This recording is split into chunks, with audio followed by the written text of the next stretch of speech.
Hello students, एक बार फिर से आप सभी का स्वागत है आज की शानदार वीडियो में। दोस्तों, आज की इस वीडियो में एसएससी सीपीओ एग्जाम के बारे में हम पूरी जानकारी देंगे। बहुत सारे ऐसे सवाल जो आपके होते हैं इस एग्जाम को लेकर कि आखिर क्या क्या चीजें हैं, जैसे कि क्वालिफिकेशन, सिलेबस, एग्जाम का पैटर्न और भी बहुत सारे क्वेश्चंस। उन सभी सवालों के जवाब मिलेंगे आपको आज की इस वीडियो में। दोस्तों, मेरा नाम है Sandeep Kesarwani, faculty of English since 2011। पिछले 14 साल से ज्यादा हो गया बच्चों आप सभी को इंग्लिश में मेंटोर करते हुए। हजारों की तादाद में बच्चे सेलेक्ट भी हैं और करोड़ों में व्यूज भी हैं दोस्तों सोशल मीडिया में मेरी क्लासेस की।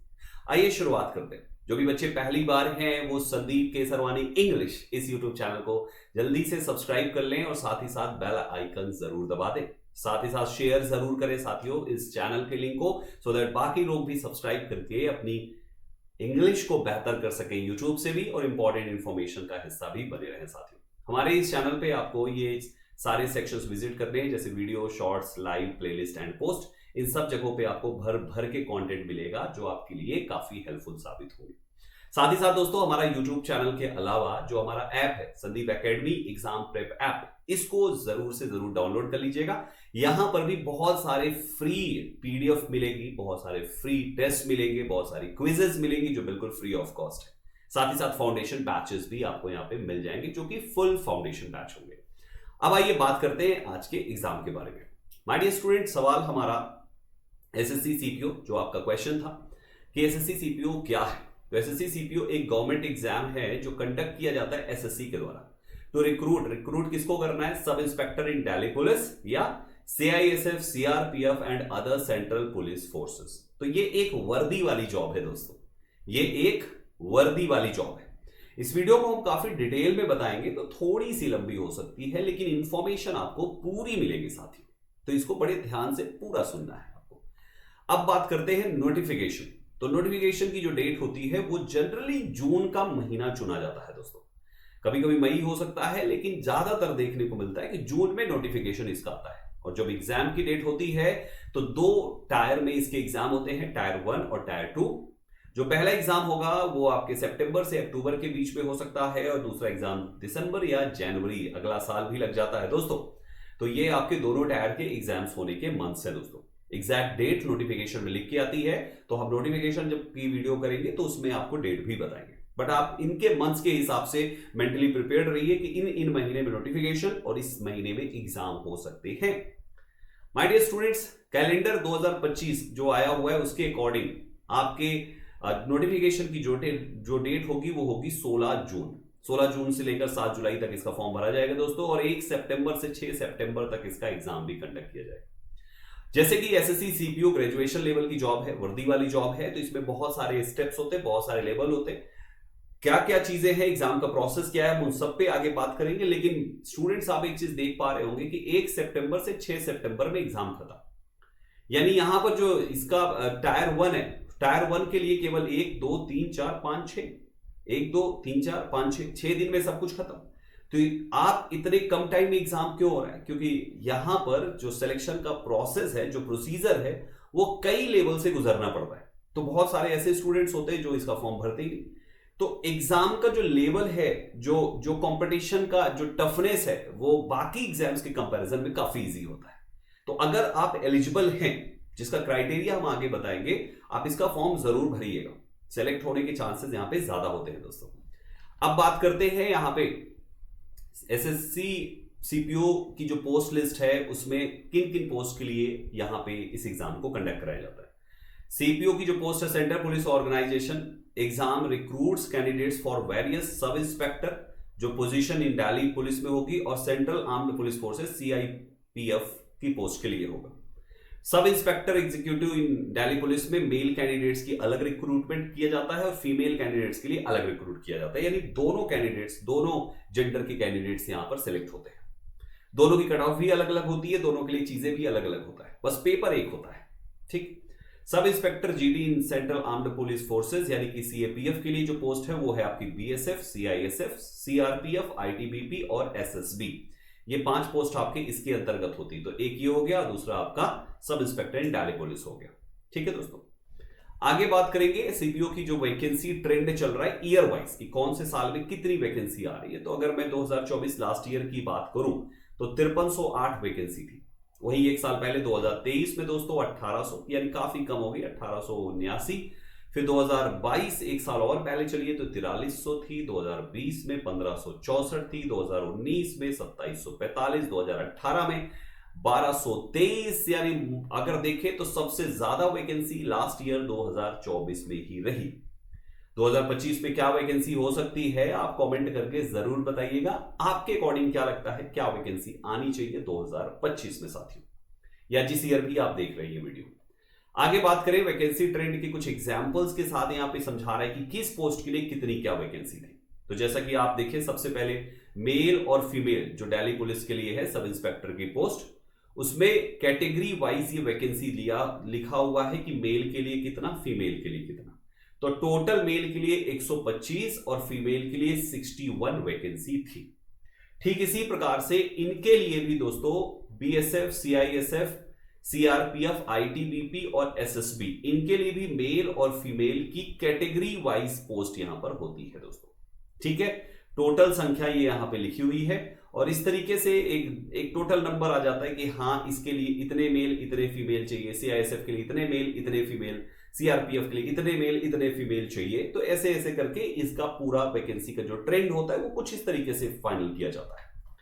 थोड़ा सा आगे बढ़ेंगे, सैलरी क्या होती है। देखिए, आफ्टर ट्रेनिंग एसएससी सीपीओ की जो सैलरी है सब इंस्पेक्टर इन दिल्ली पुलिस में या CAPF, depends upon the location where he और शी इज पोस्टेड, आपकी पोस्टिंग के हिसाब से, आपकी लोकेशन के हिसाब से आपकी सैलरी होगी।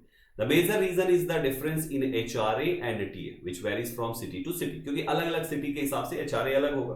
भाई कहीं पर 10,000 का रूम मिलेगा तो कहीं पर 40,000 का रूम मिलेगा, कहीं पर 4,000 का रूम मिलेगा, तो उसके हिसाब से आपका एचआरए अलग हो जाता है, टीए भी अलग हो जाता है, ट्रैवलिंग अलाउंस।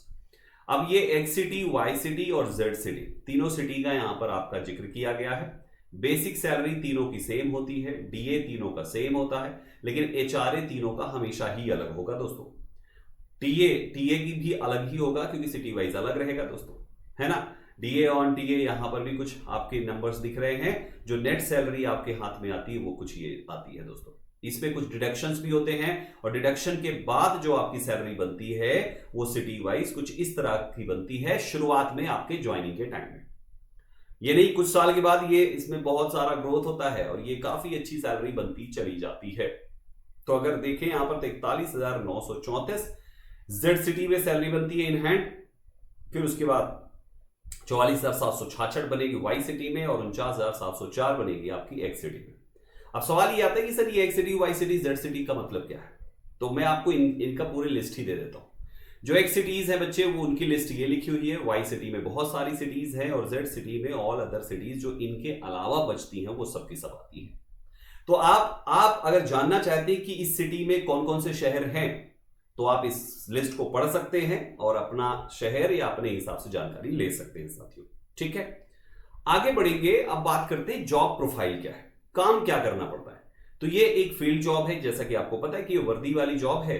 तो यहां पे आपका काम होता है कि आप कानून व्यवस्था को बनाने में मदद करें, मेंटेन पब्लिक ऑर्डर मेंटेन करें, इन्वेस्टिगेशन, मतलब अलग अलग, क्योंकि आपकी किस चीज के लिए पोस्ट आपको लगती है उसके हिसाब से आपका काम होगा। इसी चीज को डिटेल में जानने के लिए कि भैया सब इंस्पेक्टर पे क्या है, बीएसएफ पे क्या है, सीआरपीएफ पे क्या जॉब है, फिर उसके बाद तिब्बतन बॉर्डर पुलिस पे क्या है, सीमा सुरक्षा बल पे क्या है, सेंट्रल इंडस्ट्रियल सिक्योरिटी फोर्सेस पे क्या है, सीआईएसएफ, ये पूरी डिटेल में मैंने लिख दिया है। आप इसको भी वीडियो पॉज करके पढ़ सकते हैं अगर और भी डिटेल में आपको जानना है तो। फौजी वाली जॉब है दोस्तों, और फौजी भाइयों के लिए क्या करना होता है, उन भाइयों को क्या करना होता है वो सब आपको पता है, लेकिन और जानकारी चाहिए तो ये पूरी लिख दिया है। अब बात करते हैं करियर ग्रोथ एंड प्रमोशन का क्या क्राइटेरिया है, क्या हायरार्की है जिसको आपको फॉलो करनी होती है।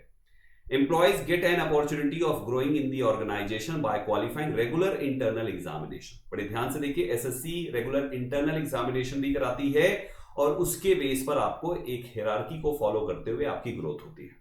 तो या तो आप उम्र के हिसाब से ले कि भैया ठीक है ये पोस्ट पे हो गया, अब आप 40 साल आपकी नौकरी होगी, 20 साल आपकी नौकरी होगी तो आपको ये प्रमोशन मिल गया किसी पर्टिकुलर, तो यहां पे एक तो वो है, या तो आप यहां पर इंटरनल एग्जाम्स को क्वालिफाई कर ले।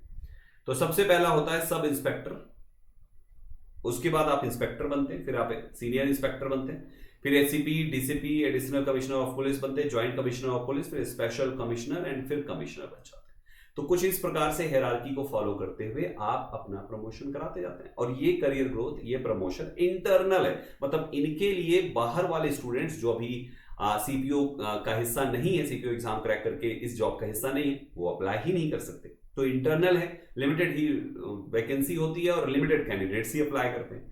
तो बहुत बार तो ऐसा होता है कि जितनी वैकेंसी आती है उतने ही लोग अप्लाई करते हैं और सारे के सारे लोग प्रमोट कर दिए जाते हैं। तो ऐसा भी होता है, राइट। अब बात करते हैं एजुकेशनल क्वालिफिकेशन क्या चाहिए। तो एक बैचलर डिग्री चाहिए किसी भी यूनिवर्सिटी से, यानी ग्रेजुएट होने चाहिए, ठीक है। बीए, बीएससी, बीटेक, बीकॉम, कुछ भी आपका हो, मिनिमम ग्रेजुएशन आपकी क्वालिफिकेशन चाहिए। एलिजिबिलिटी क्राइटेरिया 20 से 25 की इसमें उम्र है दोस्तों। कैटेगरी वाइज रिलैक्सेशन जो जनरली सबको मिलता है वो आपको यहां पर भी मिल जाता है, लेकिन मिनिमम एज 20, मैक्सिमम एज आपको 25 चाहिए। जनरल कैटेगरी के लिए तो यही एज है दोस्तों। आगे बढ़ेंगे सिलेक्शन प्रोसेस में। सबसे पहला एग्जाम आपको टायर 1 देना है, जो 4 सब्जेक्ट्स का होगा, अभी हम उस पर बात करेंगे। फिर पीएसटी, पीईटी होगा दोस्तों, physical standard test and physical eligibility test, ये होगा। फिर उसके बाद टायर 2 का एग्जाम कंडक्ट कराया जाएगा। अब टाइप ऑफ एग्जामिनेशन में जो आपका पहला टायर 1 है वो सीबीटी होगा, टायर 2 भी आपका सीबीटी होगा, ऑनलाइन दोनों। और ये जो बीच वाला है ना दोस्तों, इसमें running, long jump, high jump and short put, ये सब है, ये सब कुछ फिजिकल एग्जाम में आते हैं। तो इन एग्जाम्स से होकर आपको गुजरना पड़ता है। थोड़ा सा आगे सिलेबस की बात करें तो आपको 4 subjects generally English, maths, reasoning, GK, GS करना होता है। कंप्यूटर कभी कभी डाल सकता है, नहीं भी डाल सकता, लेकिन ये 4 सब्जेक्ट्स आपके मैंडेटरी होते हैं दोस्तों। इन्हीं 4 सब्जेक्ट से इसका पहला एग्जाम होता है। दूसरे वाला एग्जाम जो टायर 2 का एग्जाम है उसमें इसमें से केवल एक सब्जेक्ट का रोल है, जिसपे हम आगे बात करेंगे। तो जो पहला टायर 1 का एग्जाम है उसमें केवल 4 सब्जेक्ट्स हैं। जनरल मतलब रीजनिंग हो गया, जनरल अवेयरनेस है, मैथमेटिक्स है और इंग्लिश है। अच्छी बात यह है कि इसमें जितने क्वेश्चंस पूछे जाते हैं उतने ही मार्क्स आपको दिए जाते हैं। तो 50 प्रश्न 50 नंबर के, इसका मतलब 1 क्वेश्चन 1 मार्क का होता है। नेगेटिव मार्किंग यहां पर भी 1/4 की होती है, तो 0.25 यानी कि 1/4 नंबर कटते हैं गलत करने पे दोस्तों। 200 प्रश्न टोटल होंगे, 200 नंबर के होंगे और 2 घंटे का टोटल आपको समय दिया जाएगा। जो फिजिकली हैंडीकैप्ड कैंडिडेट्स होंगे उनको 40 मिनट बढ़ा के 160 मिनट का समय दिया जाएगा। सो ओवरऑल अगर देखें तो 200 प्रश्न के लिए 2 घंटे मोर देन इनफ है, सफिशिएंट है बच्चे, आराम से किया जा सकता है। अब बात करते हैं थोड़ा सा फिजिकल स्टैंडर्ड टेस्ट, यानी कि आपके पीएसटी, अभी दिखा था ना पीएसटी एंड पीईटी। तो देखिए फिजिकल स्टैंडर्ड टेस्ट में जो मेल कैंडिडेट्स के लिए है वो हाइट होनी चाहिए 170, चेस्ट अनएक्सपेक्टेड 80 होना चाहिए, मतलब सीना बिना फुलाए 80 सेंटीमीटर और फुलाने के बाद 85 सेंटीमीटर चाहिए। फिर यहां पे कुछ हिली एरियाज के लिए ये दिया हुआ है, मतलब एक जनरल क्राइटेरिया ये है, और बाकी कुछ अलग अलग जो जिनको स्पेशल कुछ दिया जा रहा है ना, रिलैक्सेशन या जो भी कह सकते हैं, उनके लिए यहां पर हर चीज में थोड़ा थोड़ा रिलैक्सेशन भी दिया गया है। अब आते हैं फीमेल कैंडिडेट्स के लिए जनरल वे में अगर बात करें तो हाइट चाहिए 157। फीमेल कैंडिडेट्स का चेस्ट नहीं मेजर किया जाता है दोस्तों, केवल हाइट 157 है। तो आप देख लीजिए अगर आप 157 सेंटीमीटर एंड अबव है तो आप इसके लिए एलिजिबल है। इसमें भी कुछ स्पेशल है जिनके लिए अलग अलग रिलैक्सेशन भी मिल रहा है दोस्तों। थोड़ा सा आगे बात करेंगे फिजिकल इंड्योरेंस टेस्ट, यानी फिजिकल इंड्योरेंस टेस्ट में पीईटी में क्या क्या चीजें होगी। तो मेल कैंडिडेट्स को 100 मीटर की रेस 16 सेकंड में करनी है, 1.6 किलोमीटर की रेस 6.5 मिनट में करनी है, लॉन्ग जंप करना है 3.65 मीटर्स का इन 5 चांसेस, 5 बार मौके मिलेंगे, ध्यान रखिएगा। हाई जंप करना है 1.2 मीटर्स का, इस पे 3 चांस आपको मिलेंगे, एंड शॉर्ट पुट 16 एलबीएस का करना है 1.5 मीटर इन 3 चांसेस। तो आपको चांसेस भी यहां पर एक से ज्यादा मिल रहे हैं, तो आराम से हो जाता है। फीमेल कैंडिडेट्स के लिए 100 मीटर की जो रेस है वो 18 सेकंड में करनी है, यानी 2 सेकंड यहां पे ज्यादा दिया जा रहा है। 800 मीटर की रेस वहां पे 1600 मीटर थी, यहां पे 800 मीटर की रेस के लिए 4 मिनट का समय मिल रहा है, जो भी काफी है। लॉन्ग जंप के लिए 2.7 मीटर 9 फीट या 9 फीट जिसको आप कह सकते हैं, 3 चांस मिलेगा। हाई जंप के लिए इतने मीटर को 3 फीट या जिसे कहेंगे इसको भी 3 चांसेस मिलेंगे। ठीक है, सीपीयू का मेडिकल टेस्ट भी होगा जिसके लिए मिनिमम नियर विजन होना चाहिए N6 यानी जो बेटर आई मानी जाती है, N9 जो वर्स आई मानी जाती है। तो ध्यान रखिएगा विजन टेस्ट होगा, क्योंकि मेडिकल जरूर होगा, वर्दी वाली जॉब है और आप फिट होने चाहिए हर तरीके से, physically and medically. Minimum distance vision आपका 6x6 का होना चाहिए, ठीक है। Must not have knock knee, knock knee नहीं होना चाहिए, है ना, नॉकनी नहीं होना चाहिए, फ्लैट फुट नहीं होना चाहिए, वेरिकोज वेन नहीं होना चाहिए, स्क्वेंटिन आइज नहीं होनी चाहिए, यानी भेंगापन बिल्कुल भी नहीं होना चाहिए। Eyes standard should be without visual correction और any kind even by glasses, मतलब आपकी आंखें बिना चश्मे वाली होनी चाहिए। तो ये मेडिकल भी चेक किया जाएगा साथियों। फिर आते हैं आपका, जब आपने टायर 1 दिया, फिर आपने पीईटी पीएसटी ये सब करा लिया, अब आप टायर 2 देंगे दोस्तों। टायर 2 में केवल इंग्लिश आएगा बच्चे, जिसके 200 प्रश्न पूछे जाएंगे, 200 नंबर के होंगे और 120 मिनट यानी कि 2 घंटे का आपको समय दिया जाएगा। मेरे जो बैचेस जिसके बारे में हम आपसे आगे बात करेंगे, इस 200 प्रश्नों को करने में ये बैचेस जो अभी आपको बताया जाएगा कौन सा बैच है जो यहां पे हेल्प करेगा, मैं दावे के साथ कहता हूं कि मिनिमम 90% से लेकर 100% तक मार्क्स लाने में हेल्पफुल साबित हो चुके हैं। तो आपके लिए भी हेल्पफुल साबित होंगे। 90% से 100% वो हो गया आपका 100% सिलेक्शन ही दोस्तों एक प्रकार से। अब बात करते हैं सिलेक्शन का प्रोसेस। अब एक बार फिर से समझिए, आपने क्या दिया, सबसे पहले पेपर 1 दिया जो कि ऑब्जेक्टिव था, सीबीटी था, कंप्यूटर बेस्ड टेस्ट था। फिर आपने पीईटी पीएसटी किया जो कि आपका फिजिकल टेस्ट था। फिर आपने पेपर 2 दिया जो केवल इंग्लिश का था दोस्तों, जो ये भी आपका सीबीटी ऑब्जेक्टिव था दोस्तों। फिर आपने मेडिकल टेस्ट दिया लास्ट में, मतलब आपका पेपर ये सीक्वेंस है, ठीक है। फिर मेडिकल टेस्ट हुआ और उसके बाद फिर डॉक्यूमेंट सबमिट करके आप ज्वाइनिंग ले लीजिए। अगर आपने ऊपर के 4 प्रोसेस को फॉलो कर लिया, फिर आपको डॉक्यूमेंट देना है, फिर तो हो ही गया, फिर तो दिक्कत की बात ही नहीं। सो माय डियर स्टूडेंट्स, ये तो थे आपके एग्जाम के बारे में। अब सवाल आता है कि तैयारी कैसे करेंगे। तो सबसे पहले मैं आपको अपने बारे में बता दूं।